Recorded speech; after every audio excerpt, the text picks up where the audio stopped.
So, few days back, Ashley called me up and told, so there's a thing called um, a startup Saturday. So I don't know much about it. So what I know is there's an industrial and planning forum here. I know it from Rishi. Rishikesh is actually one of the uh, coordinators for that, student coordinators. Same as Ashley. So I've seen him speaking about it. So Rishikesh was part of a course called business models, which I regularly offer every semester for the last 5 semesters. I've seen this course evolving. So that's a connection I had with respect to this. So thanks for Ashley and Rishi for remembering me when they wanted a expert for this session. So I have titled the session as Business Models for Startups. So I spoke about my course. I teach it largely as a strategy course, especially for entrepreneurs. So the one of the course objectives is ignite entrepreneurial thinking. So, but I've never done that in that course. What I speak about is how do you understand a business. So business model is essentially trying to understand a business. So today I have three things to discuss today. So one, on a level of abstraction എന്ന് പറഞ്ഞു കഴിഞ്ഞാൽ ഈ Platonic ആയിട്ടുള്ള ഐഡിയാസിനെയാണ് നമ്മൾ abstraction എന്ന് പറയുന്നത്. ഈ philosophy ഒക്കെ ഒരു അബ്സ്ട്രാക്ഷൻസ് ആണ്. പിന്നെ നമുക്ക് കോൺക്രീറ്റ് ആയിട്ടുള്ള കാര്യങ്ങളുണ്ട്, concrete things. So I have one thing which is abstraction, which is going to be discussed today, one thing which is concrete, and one thing which is going to be a mix of an abstract of and concrete. So the thing which I'm going to discuss in abstraction is the idea of effectuation. Effectuation എന്ന് പറയുന്ന ഒരു thought process ഉണ്ട്, which actually explains how an entrepreneur thinks. So effectuation is something which I'm going to discuss today. Pinna on the end of the spectrum is something which I'm going to speak is the most concrete thing, how to make a business plan. പിന്നെ അതിൻ്റെ ഇടയ്ക്ക് ഒരു കാര്യമാണ് which I am more interested in. അത് കുറച്ച് അബ്സ്ട്രാക്റ്റും ആണ്, കുറച്ച് കോൺക്രീറ്റും ആണ്. It's called business models or business model generation. So the agenda of the session here, 30 minutes ആണ്. I don't know whether I'll be able to wrap up within that. The first thing is I'm going to speak about is uh, the art of making a business plan. Then I'm going to discuss about effectuation. And finally, I'm going to speak about business model canvas or business model generation. So that's the larger this thing. കുറച്ചൊക്കെ theoretic ആണ് at times because എനിക്ക് അറിയത്തില്ലായിരുന്നു ഏത് ക്രൗഡിനെ ഞാൻ face ചെയ്യുന്നുണ്ട്. അതുകൊണ്ട് like I have prepared A super set of slides. So I may focus on certain slides and completely forget other slides in between. So now let's have this common understanding that what is a startup. So a startup is an early stage of a new business. An entrepreneur or founding group comes with an idea of a product or service, researches it, develops a business plan, raises funds, and launches. So, ഇതിലൊരു core കാര്യം എന്ന് പറഞ്ഞാൽ intellectual property ആണ്. So, you would have some sort of intellectual protection like trademark, patents, and copyright, but that's not something which we do generally among startups around us. So, largely the conversation about startups started coming in the dot-com bubble, 2000 and post. Actually, you will be amazed to know that Google and Amazon all started as startup. You already know that. Amazon started as a bookstore. Now, so the idea of startup is today very commonplace, but that's not something. So, do you include a small business in that category? Do you include an MSME in that category? These are questions you need to ask. ഒരു micro and small medium enterprise ഇതൊരു startup ആണോ? അല്ല. There are few nuances different from that. So what is the process? Everything is summarized in this bulb. So you consider an IP. You need to have something which is new. ഒരു innovation ഇല്ലാതൊരു startup ഉണ്ടാവാറില്ല. So you consider an IP, you choose a startup type, then you make a business plan, then you seek help, then you find funding, and then you prepare to launch and you launch. This is largely the schema or what do you call it, the flow chart of starting up. ഇത് കുറച്ചും കൂടെ ഒന്ന് complicate ചെയ്ത് കഴിഞ്ഞാൽ ഇങ്ങനെ വരും. You start with a good idea, you develop a product or an idea or a product or service.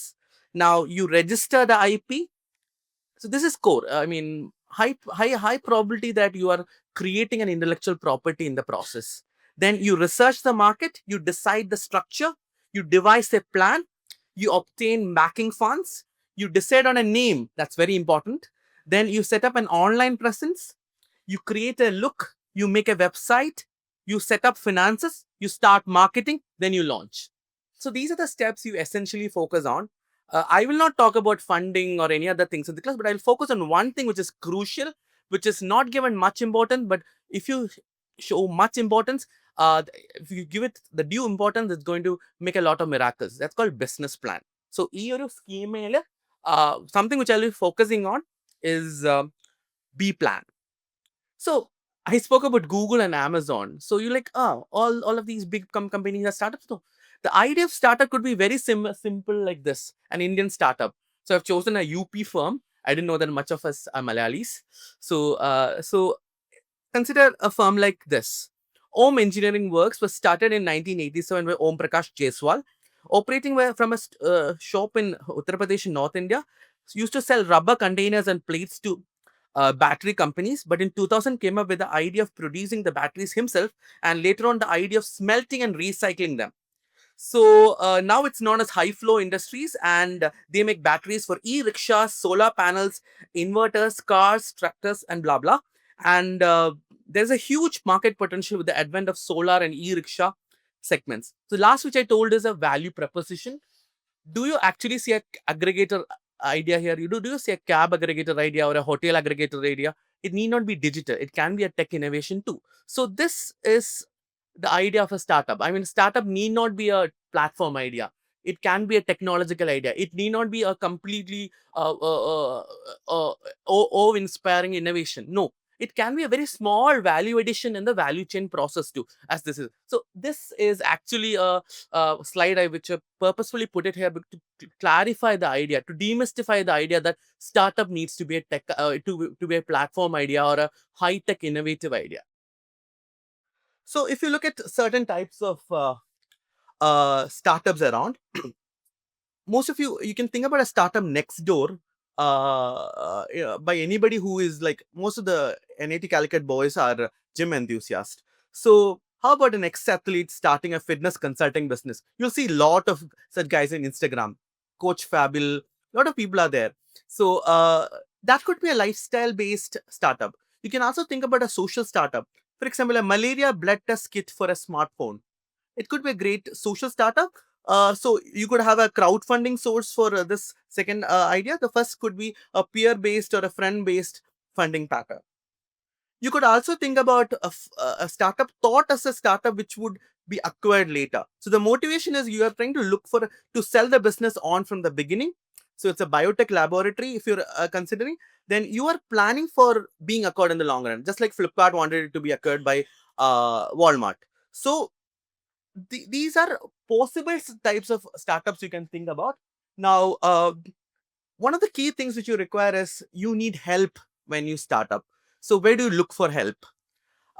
There would be angel investors, startup financiers and all. But something which is very important is you should be knowing about business accelerators around you or business incubators around you. I've heard a lot of private parties are coming in the space, but TBI, our technology and business incubator, our NIT Calicut's in-house accelerator.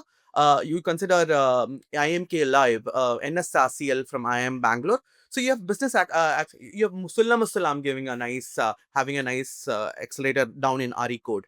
So this is a place where you can seek help. So you provide, they provide seed capital, networking, accounting and financial services, introduction to potential partners, links to investors, marketing and management, and intellectual property. So all this are things which largely comes from an accelerator. So the best place you find yourself when you have a plan to start up is an accelerator or an incubator. Now, let me come to a core concrete skill I wish you have from the whole session: how to make a business plan. What's a business plan? It's it's the most important step in developing a startup.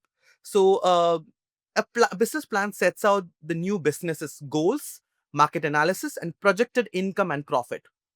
So if you look at it, there's no single formula for an effective business plan, so on and so forth in anything in business and management. So what you do is you have certain components you can think about. You can listen to it, you can, but this is going to be that, what do you call is that, uh, uh, crucial components which are going to be similar in across any continent in the world. So put it together, it looks something like this. Every business plan has an executive summary. It has a business background, it has products and services, it has a market, it has an idea of the market, it has marketing strategy, it has competitor analysis, operational logistics, cost and pricing. That's something which we'll stress a lot. Financial forecast and backup plan. So, what is a B plan? It's a plan. So, plan A means there should be a plan B, there should be a plan C, and a plan Z. So, that's why we have backup plan. I'll get to the basic components. This is the larger picture of how a B plan should look like. Let's start with an executive summary. A B plan should have an executive summary in such a way that you should have company structure, name, product or service, and customer profile. Then you should have clear cut objectives for 1 year period, 3 year period, and a 5 year period. Then again, you should have a financial summary which includes expected sales and cost, and you should be able to give a elevator pitch, which is going to be a 2 minute talk to sell your idea to an investor.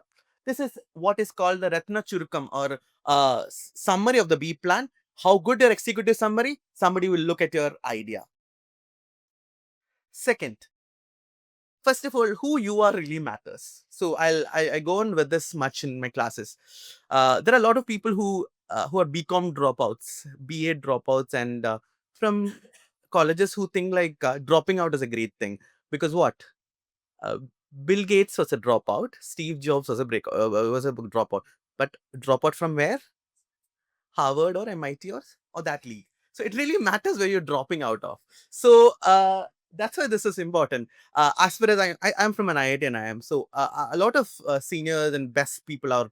They went from an IIT to an IIM, or from an IIT to a McKinsey, or IIT to a Harvard Business School or a London Business School. Then they went on to do a after this thing, they got placed in McKinsey or a Bain consulting firm or a top 4 consulting firm. Then after 3 years working there, being a McKinsey alumnus or being a Bain alumnus, they planned for something like a starting up.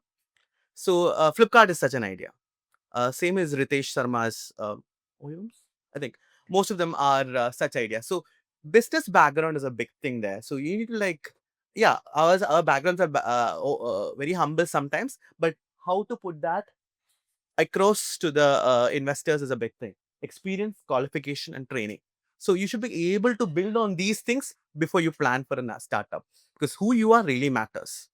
But I'm not discouraging by any chance. It's just that there's a reality check. Now, products and services. Do you have clarity of what your product is or your service is? That is one thing. And USP, unique selling proposition. How is it different? What makes a product or service stand out from the crowd? And that's an important thing in this third component. Then market. Are you clearly setting out special details of your potential market? Are you able to identify the typical customer of yours?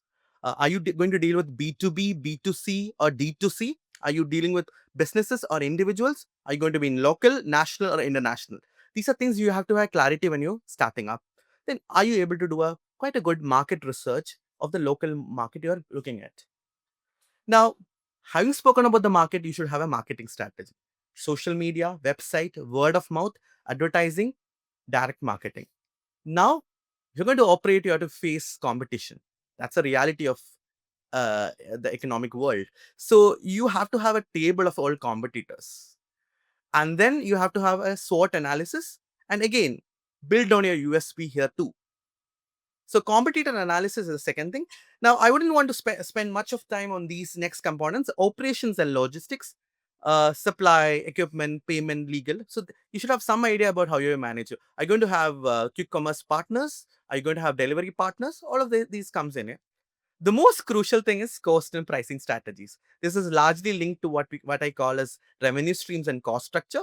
So cost, price, profit margin. So we usually tell this in a different language: revenue stream, cost stream, resource velocity, and margin. Do you have an idea about, for every one product being sold, how much is the margin going to be coming in? So that is a core thing. So that needs to be figured in the B plan. No investor or nobody interested in your B plan will omit this part of it: cost and pricing strategy. Now, finally, building on that, you should have financial forecast. Should be able to predict sales and cost for 1 year, 3 year, 5 year, and a cash flow forecast. So this is largely what is the B plan. But any B plan, as I told, there should be a plan B, plan C, plan D. So making a plan B in case something goes wrong. How are you going to accommodate if something goes wrong? Short term changes, longer time changes, and closure. So you can see something like a disruption coming in. So can you predict the disruption and write it down? But I don't agree with this particular thing. But again, that's a key important part. So this is the larger picture. You start with an executive summary. You have a business background. You specify your product and service clearly. You describe the market. You have the marketing strategy. Then you identify your competitors. You plan out your operations and logistics pretty well. The most crucial part: where's the margin coming from, and how are the financial forecasts. And just like you started with an executive summary, you need to have a backup plan at the end of it. So this is a concrete delivery thing which I have for you. Baki everything is going to be slightly abstract. I don't have, I didn't want to put a lot of examples here because this is a schema which you have to have in mind when, if you have serious about starting up. Now let me come to a little bit of abstraction. This is the concrete thing which I spoke about, B plan. Now let's speak about the abstract thing. So before that, understand that a B plan is a vital document to secure funding. It should have a realistic financial forecast. Imagine you're starting out with a T setup and don't plan for crores. So I mean, people just gets psyched off when they see that. It is usually a two-page thing, and expect a visa committee or an angel investor or somebody who needs to approve your idea listening to that. Now, why do you require this? I've been telling B plan all the time. First, working through each element ensures that nothing is forgotten. Secondly, the only way to find out whether the business is viable is to work out the details of cost and sales. That's why I still cost and pricing. Funding. A good business plan improves chances of getting a loan. That's why a person from McKinsey or a Bain consulting firm would make, like 100% fit B plans. That's the amount of meticulous detail they have. Then areas of expertise. Making a B plan clarifies where outside help is needed. You will identify where are my weak points. Should I partner with somebody? Yes. And getting to know the competition. So if you do the market research and competitor analysis, you will get to know who are there to predate you when you're in the real-time marketplace. So every small business owner should actually write a plan. So that's the thing which I wanted to discuss. Now I'm going to get into slightly abstract. It may be seemingly philosophical to you, but already people are dosing off at certain places. But still, I would say that bear with me. There is going to be some insights coming. I'm going to speak about effectuation. Effectuation is a largely theoretical concept, but it is a framework by which you are trying to explain how entrepreneurs actually think and do. What is the difference between a manager and an entrepreneur? Somebody try answering. That is pretty much the best best answer I can expect. So yeah, so I can say something a little more articulate, but his idea is strongly right. Entrepreneurs and managers. Managers are causal thinkers. Or causal thinkers are people who start with an end in mind and tries to find the best means to achieve. This slide would be better to understand that. So, for a manager, he look at ah, he look at a goal. I need to get this. I need to get this target. This target needs to be achieved. They look around for means. But on the other hand, an entrepreneur slightly thinks differently. You look at the needs they have, what is available, and they actually imagine the ends. If Steve Jobs would have not imagined Apple, if Bill Gates would have not imagined Microsoft, it would have not happened. So entrepreneurs are creators. They have to imagine things, not try to look with this how much can be done. So imagine something like a very simple tea idea, or a simple restaurant idea. It's about imagining. If you want to be at another restaurant like coffee house, it is not going to be helping out. You need to have an imagined imagined goal for a entrepreneur to thrive. So you don't look, you look at the means. That's a big thing. But an end has to be imagined. But a manager largely looks, I need to achieve this. So what should I do with my available resources? So it's about predicting future. Entrepreneurs thinks like this: if I can't, if I can control the future, I do not need to predict it. You're supposed to control the future. That's the idea coming. So if I can predict the future, I can control it as a thought process of a manager. So slightly abstract there. Now I'm going to speak about 5 basic principles by which an entrepreneur actually thinks. So these are actually called bird in hand, affordable lows, crazy quilt, lemonade, and pilot in the plane. Ideally, as an entrepreneur, you should start with your means. You shouldn't be asking what more should I have to start the business. First, you should understand who they are, business background, what they know, available resources, what and who they know. So the third is important thing, networking. So who they are, what they know, and who they know. That is what an entrepreneur should have a clarity on when they start out, nothing else. So I'll just give an example. If a cook is to act entrepreneurially, he would not look out for an unusual recipe from somewhere else. He will not wait for broccoli to come, or what do you call as an avocado to come. But rather he'll look at his basic beans and other things, basic rice available, and start thinking about it. So a cook who can concoct an unknown dish with whatever ingredients were available in the kitchen pantry is actually like an entrepreneur. So you don't look for, I should get the best resource around. See your resources, plan for the best startup ever on. So making do with resources at hand is just like similar to how an artist thinks like that. So just start is a first principle. Bird in hand is better than what is in the bush. So so that's the first concept. Second concept is affordable loss. He rightly told risk. Yes. What is an standard optimization principle for a production firm? Profit maximization, cost minimization, revenue maximization. But entrepreneur as an animal, he thinks differently. He does something differently called, he minimizes the affordable loss. He doesn't expect profit for about 3-4 years. He can only estimate a loss in first 3 years. And then the last principle was pilot in the plane principle. What does a pilot do in a plane?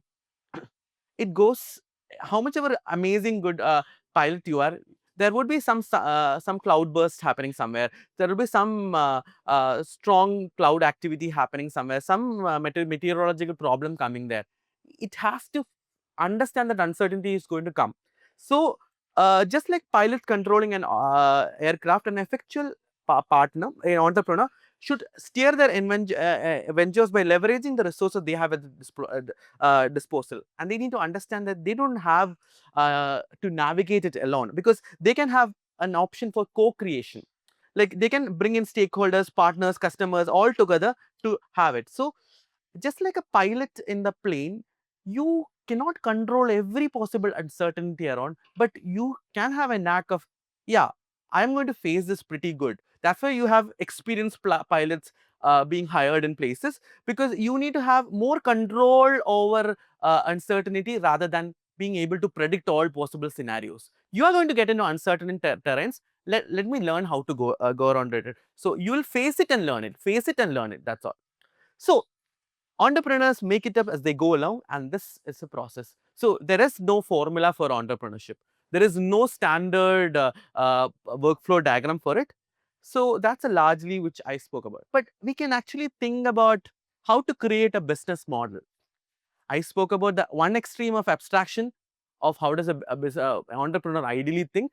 That's called effectuation. I spoke about what is a concrete delivery you need to have when you're dealing with real-time businesses or real-time investors, the B plan. Now let's speak about something which is quite close to my heart, of how business models are being generated for each business. This is largely stemming from a concept called value architecture. Every business you're envisioning, every business you're seeing, you are going to actually do something like you're establishing a value architecture or you are understanding a value architecture. What is value architecture? Value architecture are frameworks by which you understand how businesses create value, how they deliver value to the customer. So how does businesses create the value, and how this value is being delivered to the customer, and finally how does the business make capture the profits through their profit mechanisms. So it's value creation, value delivery, and value capture. Value creation is largely about what is your customer value proposition? What are you going to give to the customer? What job of the customer are you going to do? Second, value delivery are mechanisms by which you will be delivering to the customer, customer channels, customer segments, customer characterizations. So all these things comes there. Now you also think about the key partners, identifying key activities, identifying key resources for the delivery. Now, finally, the most important thing, how do you make money? That's value capture. How are you going to plan for your revenue streams? How are you planning to contain your cost structure? So, revenue and cost streams are largely what is your value capture mechanism. You bring it all into this thing, you bring into something called a business model canvas. So, you have key activities, key partners, key resources. Then you have customer relationship, customer segment, and customer channels. Then that's largely, all of this is largely value delivery. At the heart of the business model is what you call as value proposition. And how do you make money is revenue streams and cost structure, what is called value capture. So a business model, again, that's what the core thing of the course, the lecture is. It's a rationale of how a business creates, delivers, and capture value. So it can do that by these mechanisms. So I'll just spell it out before I get into it. Who is a customer? Customer segments. What is a customer value? Value propositions. Customer channels, customer relationships. Where do you get your money? Revenue streams and cost structure. How do you plan the business? Key resources, key activities, and key partnerships. So this brought together is called what is called business model canvas. So just like an investor or an external participant will understand your firm through a business plan, you should have a clarity over these 9 aspects, these 9 building blocks to understand how what is your business like. Let's start with customer segments. Uh, you see a firm should be able to see its customer before it. So I would start with a very simple example.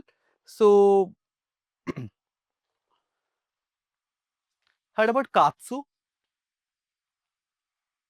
Katsu is an Pan-Asian cuisine restaurant. There are two students sitting here, Nabhan and Rishi. They're like, sir's course is always about food. So I was trying to avoid food, but I can't resist. So Katsu is a Pan-Asian restaurant which gives you nasi goreng, which gives some very rare lotus stem dessert and all that. It is positioned somewhere in uh, Cheruti Road, near the Cheruti Road, somewhere in the heart of the city, all that Ashokapuram and all, prime residential location out. But you see Sagar next to KSRTC bus station, and you see the Edale Hotel or Champion Hotel right near the beach. So it's largely clarity of who's your customer is. You know who will open a shop in Focus Mall or Highlight Mall. You know who will open a restaurant inside, open a shop inside Mofussil bus stand. So that's a clarity of who your customer is. So you can go for You can clearly understand segmentations. Uh, you have to have, do I require different distribution channels? Do I really require different relationships? Do the segments have different profitabilities? These are the things which you think about segment. I'll just clearly tell with again a food example. Paragon Group. Look at how Paragon plans its McGrill restaurant in focus. Look at how it operates its Salkara restaurants, and how it will look, say, like its headquarter Paragon near the bridge. So three of them are three different customer segments, three different profitabilities. This thing. Just a quick example to tell. So you need to understand when you come to a product, are you going to look mass market, everybody, niche market, a smaller group, segmented markets, or are you going to do a multi-sided platform? So considering something like uh, what do you call as Uber, for that matter. Uber has three sites, two sites. It has to take care of drivers. It has to take care of passengers. So these are two segments coming in. Now coming to customer value proposition, the most common thing. Uh, are you going to tell? Do you really know what job of the customer you're going to deliver? This customer needs us badly.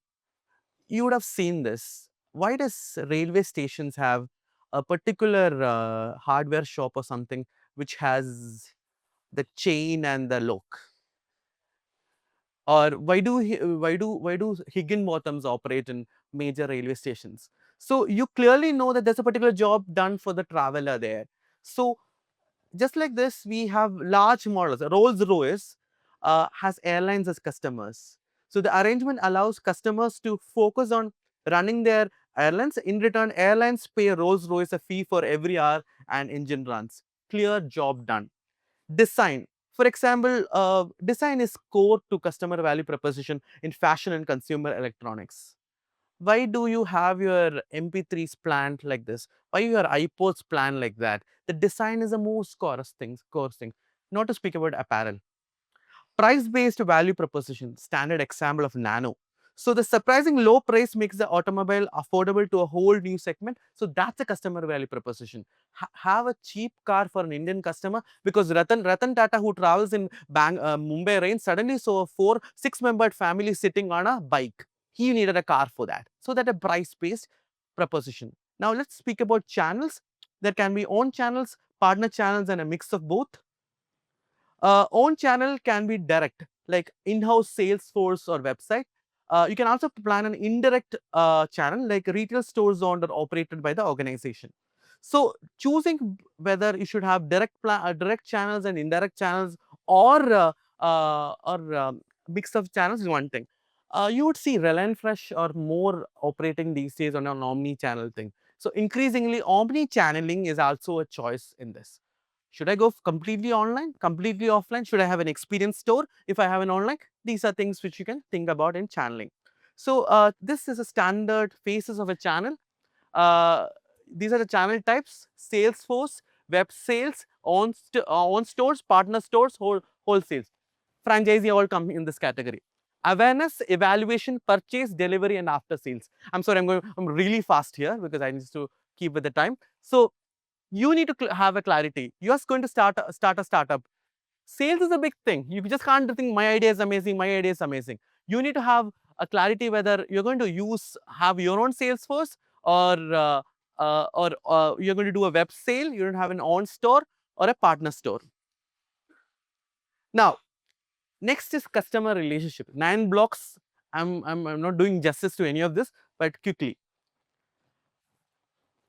Most of the concerns in customer relationship is how to acquire a customer, retain a customer, and boost the sales in the further stages, upselling. So in early days, customer relations were like very aggressive acquisition strategies. For example, in mobile phone, so for mobile network operators, they used to give, Tata Indicom used to do that. They gave free mobile phones, and you know a network which completely went free initially, and it is completely killing us now. It's part of the national thing, so I can't comment on it. So when you have a market which is saturated, then the operators switch to focus on customer retention and increase ARPU, average revenue per customer. So acquisition being aggressive, and secondly, retention being a little more focused is what we generally see. But this is an example for a mobile network. There are alternate ways of doing it. Some people believe in real personal customer relationships, which have huge human interaction element. So it's largely called a personal assistance mode. It can happen through points of sale, call centers, email, or through other means. This is quite very prevalent. Then there's dedicated personal assistance. For the large banking companies, you have dedicated bankers for a net worth individuals. That's like a higher state of affairs. So companies are utilizing user communities to become more involved with customers and to facilitate connection between community members. You can start with simple Instagram or Orkut, Facebook, all that. But the idea is a user community, not a place where you're going to brainstorm. Sort of, you're going to like dumb them with advertisements. No, it's going to be like a feedback mechanism or something like that. The most important method which has come in the new startups are co-creation. So the best example is uh, architectural firms. So architectural firms, you go want a house, he is ready to build a house. Do you build a simple 2 BHK? No. You talk Kerala architecture, you talk Vastu, you talk a lot of things. It's a co-creation which happens between the architect and the house owner. So same as co-creation in startups. So most companies go beyond the traditional customer vendor relationship to co-create value with customers. Amazon.com invites customers to write reviews and thus creating value for book reviews. So creating a review portal is actually a co-creation. Some companies engage customers to assist with design of new and innovative products, just like I told architects and house builders. YouTube solicits its customers to create content for public consumption. That's their complete crowdsourcing model. So, having said that, that is largely, these are the steps in which you do customer relationship, customer segment, and customer channels. Let's speak about revenue streams. For what value are our customers really willing to pay? For what do they currently pay? How are they currently paying? How would they prefer to pay? And how much does each revenue stream contribute to overall revenue? So, what are the methods you can get money from a customer? At the end of it, business model is how do you make money? So, where is the money coming in when you're planning a business? First is it could be direct sale. You can sell ownership rights to a physical product. Amazon sells books, music, consumer electronics, and everything online. Fiat sells automobiles, which buyers are free to drive, resell, or even destroy. Usage fee, that's another way of getting money. Usage of a particular service. More a service used, more the customer pays. A telecom operator charging customers for the number of minutes you have on the phone. A package delivery service charging customers for the delivery of a parcel from one location to another. Subscription fees. That's a second. This is largely called subscription club. This is an increasingly new business model which any startup can embrace.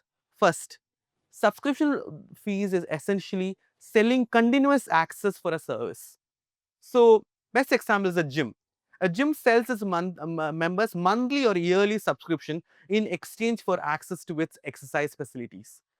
So imagine you think about multi-place subscriptions, multi-location subscription for gym chains. That's a business model innovation you can think about.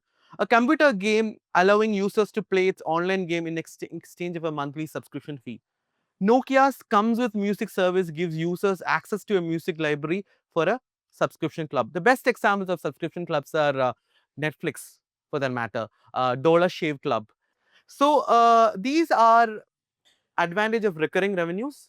The renters or lessees get benefits of incurring expenses for a limited time rather than buying the whole thing, rather than bearing the full cost of ownership. So lending, renting, leasing is a interesting model you can think about as revenue. Now next come licensing. This is most common in IPRs and patents. So you give your ownership, your patent somebody, you rent it to somebody, you give the rights for something, mostly happen in media industry, the licensing. That is something we can think about, and brokerage models. So I give this example of brokerage as Udemy, Coursera, and Fiverr. Fiverr gives freelancing services. You can get freelancing services. You can buy and sell freelancing services. So freelancers operate on Fiverr. Alternatively, Udemy or Coursera allows you to upload your courses. You can teach them there. You get the brokerage from Udemy. So these are brokerage models. Today we have credit card providers, a big time brokerage firm. So that's something which is there because you earn revenues by taking a percentage of the value of each transaction between the merchant and the vendor. Now, advertising is this thing, as I told, just dial the model is, or for that matter, any social media, this thing for that matter, huge money is coming from advertising. So you can think advertising as a possible this thing. So I forgot the firm's name. It's called DOM or something like that. Direct this thing. You have screens all across India where they project it. So it's just simple advertising model. You build a huge online community. You have an opportunity for advertising. So mostly you can think about for a particular product, service, or brand, but that's the last thing. Now, there's a lot of things which goes to pricing, but I don't have the time to tell this. The pricing is an art. So that is an art where you can actually see how much revenue it's going to come from the firm. Now, key resources. I think I'm getting to the last stage of the presentation. At the end of it, you need to have a clarity on what are you going to have as key resource of the firm. Are you going to have physical assets? What manufacturing facilities, building, vehicles, machines, systems, point of sales systems, and distribution networks you're going to have as part of your company? Now, for example, Walmart and Amazon heavily relies on physical. You think Amazon is just simple interface on your mobile or laptop? No. So it largely, I mean, Amazon has extensive IT warehouse and logistic infrastructure, one of the biggest logistics chains in the world. On the hand, Walmart has enormous global network of stores and related logistics infra. So you need to have a idea of what physical resource and optimize on it. Intellectual resources, it's mostly proprietary knowledge, IPR and all. I will not spend much time. Humans, you really know the HR part of it, but financial is something which I want to say. How do you understand the financial resources around it? Cash, lines of credit, stock option pools, and all that. Financial guarantees is a key thing in a if you consider key resources. So this is more like enumerating and enlisting different resources. Nothing novel about it. Finally, key activities. If you consider the type of businesses in the world, there are three types of businesses. One is straight cut production, which my students here learn. Manufacturing firms, designing, making, and delivering a product in substantial quantities and quality. So design, making, deliver. Clear. Very simple. Very straight, linear approach. Problem solving models. Now, it's increasingly a startup model now. Most of the tech startups have production model. Most of this business, pure business startups have this idea called problem solving. Continuous training, new solutions for individual customer problems. So it is constantly engaging in knowledge management and knowledge creation and training and this thing. So that's an intensive area where you really require a lot of creation and a lot of brainstorming happening. So consultancies, hospitals, healthcare based ideas, education based ideas need this particular model, problem solving model. But something which I'm deeply interested is platform based models. That is the new gen thing here. I mean, that is where most of the activity is happening in startup space. So we call this platform or network business models. They're dominated by platform or network as a key activities. So networks, matchmaking platforms, softwares, and brands are part of the key activities. For example, let me take the example of eBay. What is eBay known as? eBay is the largest ever auction model in the world. It runs on auctions. So people think OLX also does it, but I don't believe it. eBay is the largest auction model. eBay competes with Amazon in that. So it constantly develops and maintains its platform and website at this thing. I actually want to tell an anecdote here. For an interview, I actually met Mr. Mohammed Varish, who is from a family which has run a grocery shop in Kozhikode, Vallangadi. He was very startup guy. I mean, he was a very enthusiastic, innovative guy. He started an app called masalakada.com. It is a big idea. Everything went well. He had huge inventory piled up. He had huge logistics chain. He had a lot of people to manage. He had physical resources, maybe intellectual resources. He had human resources, everything. He had the right partnerships, everything. But it failed big time. Just because he, and rightfully he told me the same thing. App. He failed in the app. He couldn't make it app dynamic with other this thing. When you have Grofers and Big Basket, masalakada.com was having a 10-year-old app there. So basically, you have to continually develop the website and the app interface. For, for example, Visa's business model is largely how do you handle the credit transaction platform for merchants, customers, and banks, taking care of all the sites. So that's very important. Microsoft constantly engages on making its interface built constantly redeveloped between the vendor softwares and Windows operating systems. So platform economies, you're speaking about platform business models, platform startups, you need to clearly understand what is the platform management you need, service provisioning you need, and platform promotion you need. So this is the most novel this thing, but it's all depending on your website and your app. So the core thing comes there. Now, Now, finally, to key partners, I went again telling this the Elan STEM Academy before the COVID time, if they would have partnered with the NGOs, if it had partnered with large school chains or school teachers associations, it could have made its B2B and B2C legs working properly. So, partnership is a big thing in business. And as I told, we are just ants. Startups are ants. So you need not see the big picture competition anywhere unless you become the stature of Google and Microsoft or Walmart or in India, Adani or Ambani. So we actually had to think about building strategic alliance between non-competitors. So if you're a non-competitor, build a strategic alliance. Just like told teachers associations for Elan STEM Academy or NGOs for they're non-competitors. You make strategic partnerships between competitors. That's called competition. So speak to a competitor. Both the competitors wants to launch a nice product. So you can actually make a co-opetition or what is called a strategic partnership there. You can actually create joint ventures rather than one person coming in. You can actually create amazing relationship between your buyers and suppliers to assure reliable suppliers. So at the end of it, you're trying to do with key partnership is optimizing and get economies of scale. You're reaching a scale where you can get all the benefits. You're reducing risk and uncertainty, and you're acquiring resource and activities through key partnerships. Let me tell few examples. You would have heard Blu-ray. Once when you're using CDs, you saw this Blu-ray CDs. This was an optical disc format which was jointly developed by a group of world's leading consumer electronics, personal computers, and media manufacturers. So PC builders, consumer electronics, and media manufacturers all came together to create something which is useful for all of them. So you can talk to other businesses which need the same product and pool your resources for that. The group cooperated to bring Blu-ray technology to market, and individual members competed in selling their own products. Once you get the product, you can sell it individually. But making the product, you require this partnership coming in. A mobile phone manufacturer may license an OS to its handsets rather than developing one in-house. I don't know whether the Android's OSs are anyway created by a mobile company. A mobile company doesn't care for that. So they actually create a partnership to do it.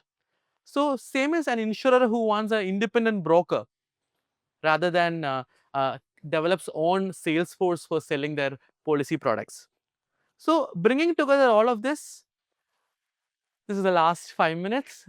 So when you first and foremost, you require to understand what is a value proposition.